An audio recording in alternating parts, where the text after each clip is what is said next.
أن لا إله إلا الله وحده لا شريك له وأشهد أن محمدا عبده ورسوله أما بعد.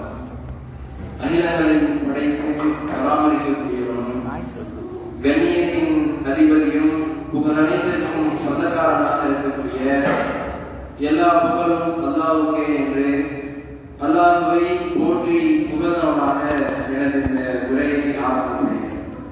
அன்பான சகோதரர்களே, புனிதமிக்க ரமலான் மாதத்தில் வெள்ளிக்கிழமை அன்று இரவு தொழுகை நிறைவேற்றியவர்களாக நாம் அனைவரும் இங்கு ஒன்று கொண்டிருக்கிறோம்.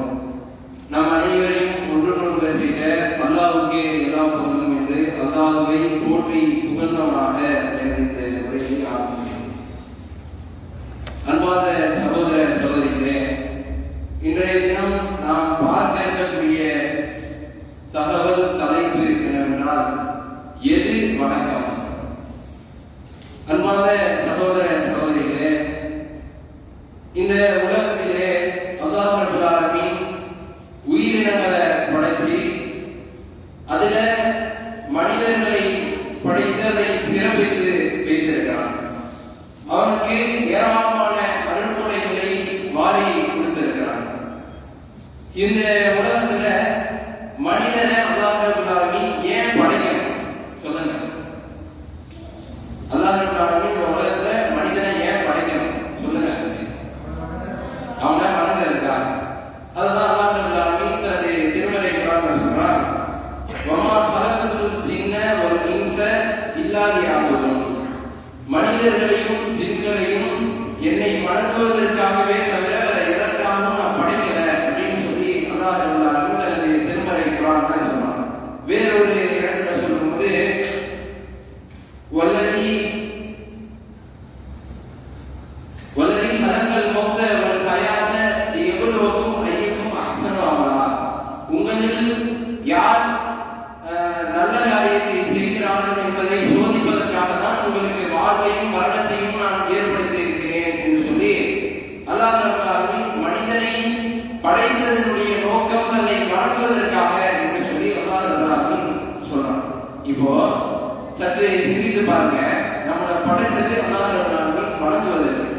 நம்முடைய வாழ்நாள் முழுக்க நாம் இறைவனை வணங்குறோமா, இல்லாட்டி வாழ்நாள்ல ஒரு சிறிய பகுதி இறைவனை வணங்குறோமா? ஏன் ஒரு நாள் வாழ்நாள் முழுக்க ஒரு நாள் எழுதுறோம், ஒரு நாள் முழுக்க இறைவனை வணங்குறோமா, இல்ல ஒரு நாள்ல ஒரு சிறிய பகுதியை இறைவனை வணங்குறோமான்னு பார்த்தோம்னு சொன்னா சிறிய பகுதியை தான் இறைவனை நம்ம வணங்குறோம். அப்படி வணங்கக்கூடிய நேரத்துல அது சரியாக நம்ம வணங்குறோமா? அதுக்கு முன்னாடி வணக்கம்னா என்ன? வணக்கம்னா என்ன சொல்லுங்க. வணக்கம்னா என்ன? கட்டுப்படுதல் சொல்லுங்க. தொழுகை, நோன்பு, ஜகாத், ஹஜ் இதெல்லாம் வணக்கம் சொல்றாங்கல்ல, இதெல்லாம் வணக்கத்தின் ஒரு பகுதி. சரிங்களா? இது மட்டும் வணக்கம், வணக்கத்தின் ஒரு பகுதி. இந்த அப்ப எது வணக்கம்ன்றதுனா பின்னாடி சொல்றேன். அப்போ வணக்கத்தின் ஒரு பகுதியாக இருக்குல்ல, இதை நம்ம சரியாக செய்யறோமா அப்படின்னு பார்த்தோம்னு சொன்னா அதுவும் கிடையாது. இந்த உலகத்தில் இருக்கக்கூடிய ஒட்டுமொத்த மனிதர்களையும் இரண்டு சாராராக பிரிக்கலாம். வணக்கம் என்கின்ற அடிப்படையில் இரண்டு சாராராக பிரிக்கலாம். ஒருத்தர் தனக்காக வணங்குகிறார், இன்னொருத்தர் பிறர் பார்க்க வேண்டும், பிறருக்காக வணங்குகிறார். அதுல ஃபர்ஸ்ட் தனக்காக வணங்கக்கூடியவங்க இருக்கிறார். தனக்காக வணங்கக்கூடியவங்க எப்படின்னா, இப்போ ஏதாவது ஒரு சூழ்நிலையில அல்லாஹ் ரப்பல் ஆலமீன் அவருக்கு ஏராளமான அருட்கொடைகளை கொடுத்திருக்கலாம். இது செல்வம் ரீதியாகவோ பிள்ளைகள் ரீதியாக ஏதாவது கொடுத்துட்டா அல்லாஹ்வை போற்றி புகழ்வாங்க. அதே ஆளுக்கு ஏதாவது ஒரு துன்பத்தை கொடுத்துட்டா அல்லாஹ்வை ரொம்ப அதே நேரத்தில் ஈமானை இழக்கக்கூடிய அளவுக்கு மோசமான வார்த்தைகளை பயன்படுத்துவாங்க. உனக்கு கண் இல்லையா, காது இல்லையா, நீதான் ஒரு இறைவனா அப்படின்னு சொல்லி இறைவனை திட்டக்கூடிய செயல்பாடை சொல்லுவாங்க. இதை அல்லாஹ் ரப்பல் ஆலமீன் தனது திருமறையிலேயே சொல்றான். எப்படின்னா, மனிதர்களில் சிலர் இருக்கிறாங்க, யாருன்னா அவங்க விளிம்பிலிருந்து தனது இறைவனை வணங்குறாங்க. விளிம்புனா என்ன? பாடல். இதனுடைய விளிம்புனா இந்த பாடல். இந்த பாடல் நான் நிற்கிறேன்னா கீழே விழுந்துருவேன், அப்படியே விழுந்துருவேன், இப்படி விழுந்துருவேன்.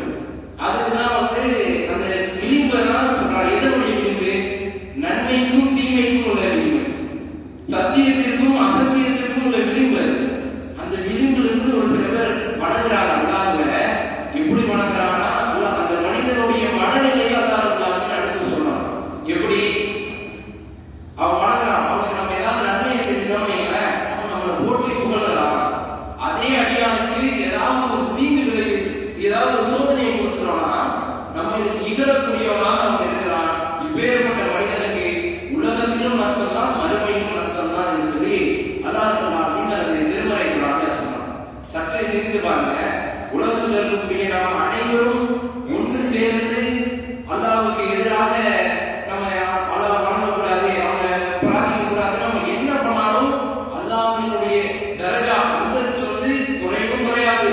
நம்ம எல்லாம் வணங்கினாலும் அவனுடைய அந்தஸ்து உயரவும் செய்யாது. அவன் அளவுகடந்து அல்லாஹ் வேற மாதிரி நம்ம பண்றதுனால அவனுக்கு எதுவுமே கேட்ட இறக்கம் ஆகும்.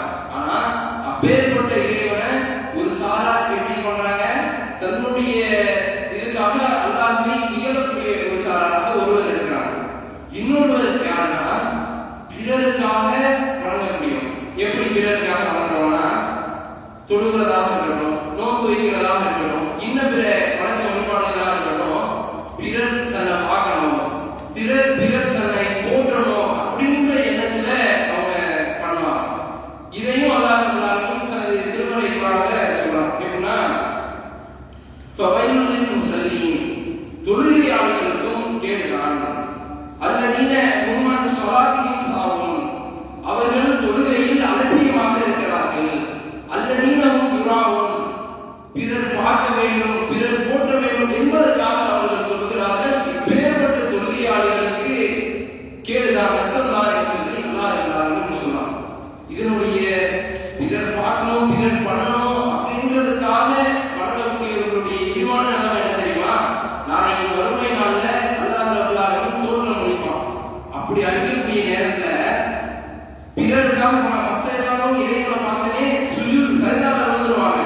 ஆனா பிறர் போற்ற வேண்டும் அப்படின்றதுக்காக போனாங்க பாத்தீங்களா, அவங்களால சரியாக பண்ண முடியாது. ஏன்னா அவங்களுடைய முதுக அல்லாஹ் எல்லாரும் ஒரு பலகையாக மாற்றிவிடும். நம்மளே முடியக்கூடிய நேரத்தில் முதுகுல ஏதாவது வச்சா முடிய முடியாது. நான் தான் அப்படி மாத்திடுவேன் என்று சொல்லி அல்லாஹ் எல்லாரும் சொல்றாங்க. அப்பேற்பட்ட இழிவுக்குரியவர்களாக அவர்கள் மாறிவிடுவாங்க. இப்போ இதுல நமக்கு என்ன தெரியுதுன்னா, ரெண்டு விஷயம். ஒண்ணு, தனக்காக பிரார்த்தனை செய்தாலும் அதுவும் ஏற்றுக்கக்கூடாது, பிறர் பார்க்கணும் அப்படின்றதுக்காக வணங்கினாலும் அதுவும் ஏற்றுக்கொள்ளக்கூடாது. எதுதான் ஏற்றுக்கொள்ளப்படும்?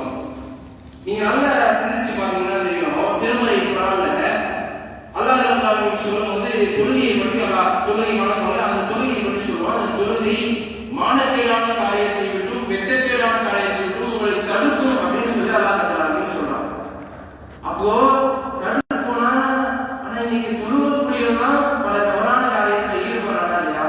தொழுகிறான், நோன்பு வைக்கிறான், விபச்சாரம் பண்றான், தொழுகிறான், நோன்பு வைக்கிறான், வட்டி வரதட்சணை வாங்குறான், தொழுகிறான், நோன்பு வைக்கிறான், இன்னும் பிற காரிய இஸ்லாத்தில் இல்லாத கேடு என்ற தர்கா போன்ற வழிபாடுகளை தொழுது நோன்பு வைக்கக்கூடியவனும் பண்ணி கொண்டுதான் இருக்கிறான். ஏன் அவனை தடுக்கல? ஏன் தடுக்கலாம்? அவன் அந்த வெறும் கடமை அவங்களால சரியாக பண்ண முடியாது. ஏன்னா அவங்களுடைய முதுக அல்லாஹ் ரப்பல் ஆலமீன் ஒரு பலகையாக மாற்றி விடுவோம். நம்மளே முடியக்கூடிய நேரத்தில் முதுகுல ஏதாவது வச்சா முடிய முடியாது. நான் தான் அப்படி மாத்திடுவேன் என்று சொல்லி அல்லாஹ் ரப்பல் ஆலமீன் சொல்றான். அப்பேற்பட்ட இழிவுக்குரியவர்களாக அவர்கள் மாறிவிடுவாங்க. இப்போ இதுல நமக்கு என்ன தெரியுதுன்னா, ரெண்டு விஷயம். ஒண்ணு, தனக்காக பிரார்த்தனை செய்தாலும் அதுவும் ஏற்றுக்கக்கூடாது, பிறர் பார்க்கணும் அப்படின்றதுக்காக வணங்கினாலும் அதுவும் ஏற்றுக்கொள்ளக்கூடாது. எதுதான் ஏற்றுக்கொள்ளப்படும்? நீங்க நல்லா சிந்திச்சு பார்த்தீங்கன்னா தெரியும், திருமறை குர்ஆன்ல அல்லாஹ் ரப்பல் சொல்லும் போது தொழுகையை பற்றி தொழுகை வணக்கம், அந்த தொழுகையை பற்றி சொல்லுவோம். அந்த தொழுகை மானக்கேடான காரியத்தை விட்டும் வெட்கக்கேடான காரியத்தை விட்டும் உங்களை தடுக்கும் அப்படின்னு சொல்லி அல்லாஹ் ரப்பல் சொல்றான். அப்போ தடுப்போனா, ஆனா இன்னைக்கு தொழுகக்கூடியவன் பல தவறான காரியத்தில் ஈடுபடுறானா இல்லையா? தொழுகிறான், நோன்பு வைக்கிறான், விபச்சாரம் பண்றான், தொழுகிறான், நோன்பு வைக்கிறான், வட்டி வரதட்சணை வாங்குறான், தொழுகிறான், நோன்பு வைக்கிறான், இன்னும் பிற காரிய இஸ்லாத்தில் இல்லாத கேடு என்ற தர்கா போன்ற வழிபாடுகளை தொழுது நோன்பு வைக்கக்கூடியவனும் பண்ணி கொண்டுதான் இருக்கிறான். ஏன் அவனை தடுக்கல? ஏன் தடுக்கலாம்? அவன் அந்த வெறும் கடமையாக, வெறும் ஒரு சடங்காக பண்றான். அதனாலதான் அது அவனை தடுக்கிறதே இல்லை. இப்போ நம்மளே இப்படி வெறும் வாயளவுல இருக்கவங்க நம்ம பெரும்பான்மையான மக்கள் பார்க்கணும். வெறும் தான் அளவுல கொஞ்சம் கூட ஈமான் உறுதி